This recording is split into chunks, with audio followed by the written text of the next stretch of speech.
जी अस्सलाम वालेकुम मेरे दोस्तों आपका दोस्त नसार जवेद। बात करेंगे वही इलेक्शन की, जो इलेक्शन चल रहा है, जो यहाँ पे धमा चौकड़ी चल रही हैं, जो यहाँ पे प्रोपेगेंडे चल रहे हैं इलेक्शन के बारे में। असल में जब आप टीवी को ऑन करें, सोशल मीडिया को ऑन करें, किसी भी मीडिया को ऑन करें, वहां पे तज्जिए हो रहे हैं, तबसरे हो रहे हैं, लेकिन अजीबोगरीब तबसरे हो रहे हैं, अजीबोगरीब बातें हो रही हैं, समझ से बाहर है।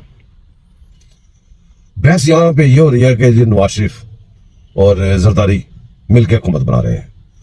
बहस यहाँ हो रही है कि जी इंडिपेंडेंट की सीटें इतनी, वो इंडिपेंडेंट की सीटें जनाब सारी वो उसकी हैं, इमरान खान की हैं। यहाँ बहस ये हो रही है कि बहुत सारे लोग इंडिपेंडेंट कैसे हो गए। यहाँ पे बहस ये हो रही है, यहाँ पे बहस जो होनी चाहिए वो नहीं हो रही। असल में जब हमारा बेड़ा गर्क होता है उसमें हमारी अपनी वजह, हम अपनी कुताइयों की वजह से अपना बेड़ा गर्क करवाते हैं और करवा रहे हैं। दोस्तों, हर बंदे का अपना वे ऑफ थिंकिंग है, अपने एक तरीकेकार है, सोचने का तरीकेकार है। अपने हिसाब से सारे सोचते हैं, अपने हिसाब से बात करते हैं। हम जरा थोड़ा सा हटके सोचेंगे। अगर आप मेरे साथ मुतफिक होंगे कमेंट्स में बताइएगा, अगर नहीं होंगे फिर भी बताइएगा। दोस्तों, हमें बात ये करनी चाहिए, स्क्रूटनी। इलेक्शन पे कोई बंदा खड़ा होता है, उसकी स्क्रूटनी होती है, और जो ही स्क्रूटनी होकर वो इलेक्शन जीतता है, इलेक्शन जीत के वो आता है, एक आध बंदा उसके पीछे केस कर देता है। वो हारा वो जीता वो जो कोटे हैं, कोटों के अंदर दलाल बैठे हुए हैं, वो स्टे दे देते हैं।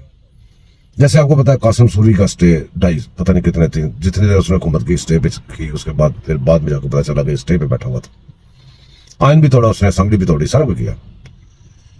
दोस्तों, अब स्क्रूटनी का अमल हुआ है, तो असल में सारा वजन तो पड़ना चाहिए। स्क्रूटनी जो करते हैं वो क्यों ऐसे गलत बंदों को पास कर देते हैं, इलेक्शन के एलिजिबल करार दे देते हैं, और वो लोग इलेक्शन लड़के बाद में पता चलता है कि ये तो खाना तबाह हो गया हुआ है। दोस्तों, बात ये है कि इस वक्त हमें ये बात करनी चाहिए कि ये जो लोगों ने स्क्रूटनी की हैं, जो लोग इश्तिहारी, वो कैसे पास हुए, जो जेलों में है वो कैसे पास हुए, 9 मई को हमला करने वाले जिनके सबूत है वो कैसे पास हुए, उनको इलेक्शन की इजाजत कैसे मिली। अब एक गरीब मुल्क है, लोग यहाँ पे सेलेक्ट हो गए, इलेक्ट हो गए, आ गए। अब नया सिलसिला, नया दौर ये शुरू हो जाएगा। यहाँ पे आप देख लीजिएगा कि ये जो इश्तिहारी लोग हैं इनके खिलाफ दरखास्तें आ जाएंगी, दरखास्तें आएंगी कि भाई वो ये तो इलेक्शन के एलिजिबल नहीं थे इलेक्शन लड़ने के, ठीक है, नाहल हो जाएंगे, नाहल हो जाएंगे, जगह खाली हो जाएगी, जगह खाली होगी, फिर इलेक्शन शुरू हो जाएंगे वहां पे, और यही सर्कल चलता रहेगा। और जो ऊपर हमने छानपुरा जमा कर दिया है वो आपस में लड़ता रहेगा। कोई कहेगा मुझे इतनी सीटें होनी चाहिए, कोई कहेगा चेयरमैन सेनेट मेरा होना चाहिए, फलाना बंदा मेरा होना चाहिए। इसका फायदा किसको होगा? इसका फायदा सिर्फ उन्हीं को होगा जो चाहते हैं कि कोई भी हुकूमत स्ट्रॉन्ग ऐसी ना बन सके, कोई भी हुकूमत ऐसी ना बन सके जो कवानीन में तरमीम करके हमारे गले में पटा डाल ले। क्योंकि वो कुत्ते भौंकते फिरते हैं, काटते फिरते हैं, पूरे मुल्क को खाते फिरते हैं। उन कुत्तों के गले में कहीं पटा ना पड़ जाए। उसमें कुत्ते बड़े महकमों के हैं, हर महकमे में कुत्ते घुसे हुए हैं। लोगों के जाके महकमों में कुत्ते ढूंढने पड़ते हैं, हमारे कुत्ते तो लहरों में लगे हुए हैं। तो हमें बात ये करनी चाहिए अवाम को कि हमारे साथ हुआ क्या या होता क्या। हमें ये होनी चाहिए कि स्क्रूटनी का अमल ये कैसे पास करके लोग निकले जिन्होंने इलेक्शन लड़ा। हमें ये बहस करनी चाहिए कि हमारी इकॉनमी कैसे संभलेगी।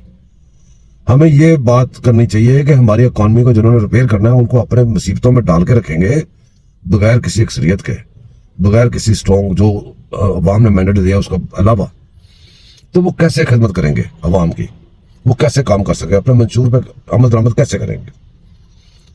ये हमें बातें करनी जो हम नहीं करते। हम कौम है सिंपली जिंदाबाद और मुर्दाबाद, दो लफ्ज हमने सीखे हैं पैदाइशी तौर पे। इस मुल्क की जब पैदाइश हुई है तो उससे पहले हमने ये मुल्क लिया ही जिंदाबाद और मुर्दाबाद के साथ। हमने तब भी नहीं ये गौर किया कि कौन हमारा खैर ख्वाह है, कौन इस मुल्क को चाहता है, कौन नहीं चाहता। हमने उस वक्त भी जिंदाबाद और मुर्दाबाद के नारे लगा दिए, जाने दे दी। जान देने के लिए तो हम एकदम खड़े थे ना, बातों बातों में जान देने के लिए तो हम तैयार खड़े हुए हैं हर वक्त। और जान देने और लेने से कम हम बात ही नहीं करते। जब जान देने और लेने की बारी आती है, दो बंदों को वो ज़्यादा सरेआम फांसी दे दे, 3-4 को कोड़े लगा दे, तो सबका ईमान सेट रहता है। मुशर्रफ आके 2-4 बंदों को अच्छी तरह उठा के गाड़ियों में डाल के ले जाके जूते पड़वा दे, सब ठीक हो जाते हैं। हम जान और देने और लेने के लिए तैयार बैठे होते हैं। सिर्फ एक लफ्ज आइन में वो लिखा जाए तो उसके लिए हम जान लेने और देने लग जाते हैं, लेकिन वही आसिया मलूना अगर प्लेट में रख के जहाज स्पेशल आए, उसको लेके जा रहा हो, हमें पता हो वो जहाज खड़ा है, आसिया मलूना जा रही है, हम तो घर में सोए होते हैं। लफ्ज लेने से हम जान लेने और देने के लिए आ जाते हैं और इतनी बड़ी कुर्बानियां देने के लिए तैयार हो जाते हैं। जब वो असल मुद्दा जो होता है वो जा रहा होता है बड़े प्रोटोकॉल के साथ, तो फिर हम सोए होते हैं, फिर हमारी बस हो गई होती है, फिर हमारी बाँ हो गई होती है। बातें करनी है तो जितनी मर्जी सुन ले। इसी तरह हर महकमे में, इसी तरह हर एरिया में है कि जान देने और लेने से कम हम बात नहीं करते, लेकिन जान देगा कोई और। वोट हम डालने के लिए निकल नहीं सकते घर से, जान देने के लिए हम तैयार हैं। तो नारे हमसे जितना मर्जी लगवा लें, जिंदाबाद करवा लें या मुर्दाबाद करवा लें, बहरहाल किसा मकसद ये है कि बात करें वहां पे जहां पे हमें पहुंचा दिया, फिर जिस गड्ढे में दोबारा फेंक दिया। अवाम हमारी बेहिस हो चुकी है। अवाम को चाहिए कि स्क्रूटनी वालों को अभी पकड़े। इस इलेक्शन को तब तक नहीं माने जब तक स्क्रूटनी वाले ये नहीं बता देते कि ये इलेक्शन के रिजल्ट जिनके ऊपर जो उंगलियां उठ रही हैं, जो दहशतगर्द भौंक रहे हैं, उनको छोड़े।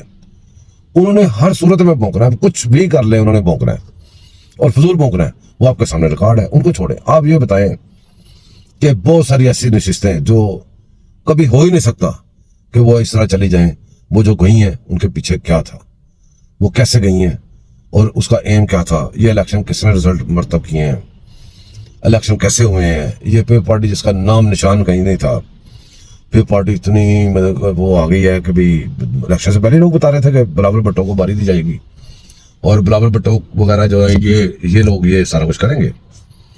तो अगर ये हुकूमत बनाएंगे, बिलावल खुद भी बता रहा था, पहले बता दिया जाता है फिर काम होता है।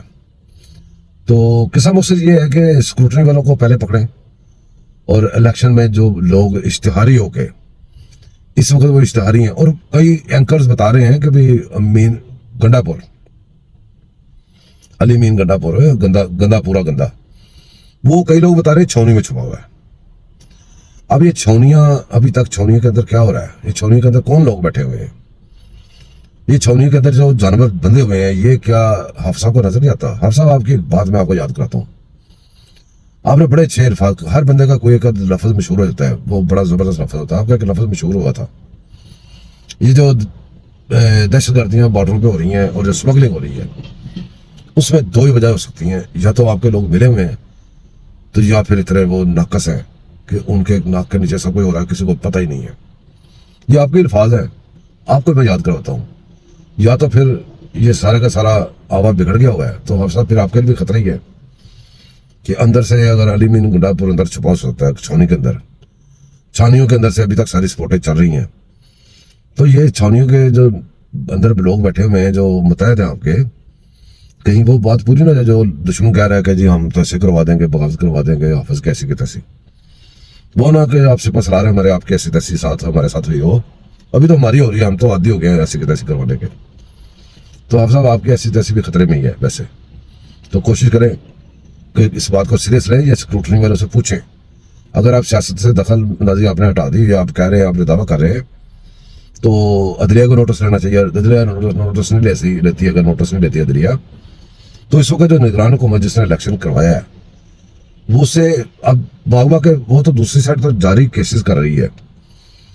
कोई मुहिब वतन शहरी, मुहिब वतन शहरी तो आप समझती है ना, जो केस करने जाते हैं पता नहीं कौन से निकल के आते हैं। कोई मुहिब वतन शहरी, क्योंकि इस वक्त मुहिब वतनी की जरूरत है, इस वक्त नहीं निकलेगा कोई भी मुहिब वतन शहरी। वो निकल के दरखास्त दे, ये नून लीग और ये दूसरी लीग है जितने पार्टी वाले, ये क्यों नहीं दरखास्त देते कि जी स्क्रूटनी का अमल सही नहीं हुआ। आज मौलाना साहब किधर है? ये इस्लामी जमातों के जानबूझ के पता चल रहा है, जितनी भी इस्लामी जमातें, ये पता नहीं IMF के कहने पे हुआ है, बाहर के हुकूमतों के कहने पे हुआ है, उनको करीब नहीं आने दिया, इलेक्शन की किसी सीट के करीब उनको नहीं आने दिया। तो मौलाना साहब भी उड़गे में गायब है। बहरहाल स्क्रूटनी के ऊपर शोर करें सारे और ये बातें ना देखें कि कौन हुकूमत बना रहा है। ये हुकूमत बनाएंगे, अगर सियासतदान बनाएंगे तो ठीक है, इसमें दहशतगर्द नहीं आना चाहिए, वो अपोजिशन में भी नहीं आना चाहिए, वो उनको असेंबली में नहीं जाना चाहिए, क्योंकि उन्होंने दहशतगर्दी की है। अगर की है तो नहीं जाना चाहिए, अगर नहीं की तो जिसने किया वो बताया आगे कि हमने की थी, इसलिए वो साफ है। वो हमें याद रखिएगा, चैनल को सब्सक्राइब कीजिएगा, लाइक कीजिएगा, शेयर कीजिएगा। मिलते रहेंगे किसी और ऑप्शन में। अल्लाह हाफिज़।